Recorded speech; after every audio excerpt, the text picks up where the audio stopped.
సిబిసిఎన్సి ఆస్తులు, social welfare ఆస్తి సంబంధించి రాష్ట్ర ప్రభుత్వం ఒక రిటైర్డ్ చీఫ్ జస్టిస్ తో ఒక విచారణ చేపట్టి బాధ్యులైనటువంటి మాజీ వైసీపీ ఎంపీ ఎంవివి మీద దినకర్ త్యాగరాజు అనేటువంటి వ్యక్తి ఎవరైతే 18 కంపెనీలని లీడ్ చేస్తున్నారో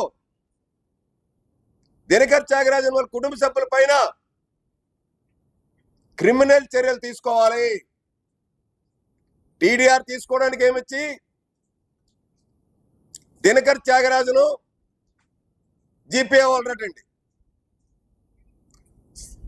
ఎంఆర్ఓ గారు ఇచ్చినటువంటి రిపోర్ట్ లో 10 ఆస్తులు ఎఫెక్ట్ అవుతున్నాయి రోడ్డుకి, కానీ 18 కంపెనీలు కలిపి రిజిస్ట్రేషన్ చేసేసాడు దినకర్ త్యాగరాజన్ గిఫ్ట్ డీడ్.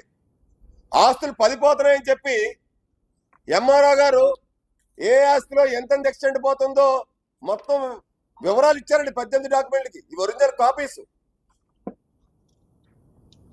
ఏ ఆస్తులు పోతే ఆ యజమానికి ఇవ్వాలి, కానీ టీడీఆర్ ఎంత పోతే అంత. దినకర్ త్యాగరాజన్కి ఇచ్చేయడం ఏంటండి ఒక నాటరైజ్డ్ ఎఫిడవిట్ మీద? ఏంటండి దౌర్భాగ్యం? మళ్ళీ కోర్టు కేసులకి వాటికి దేనికైనా తిరగడానికి అవి ఒక్కలన్నీ కూడా మళ్ళీ మాలిని త్యాగరాజన్ గారికి ఉన్నాయట.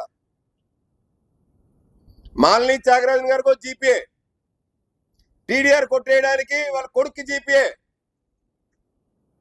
ఆస్తులు అమ్మేయడానికి ఎంవివికి జీపీఏ. ఎవరు ఆస్తులు ఎవరు అమ్మేస్తారండి?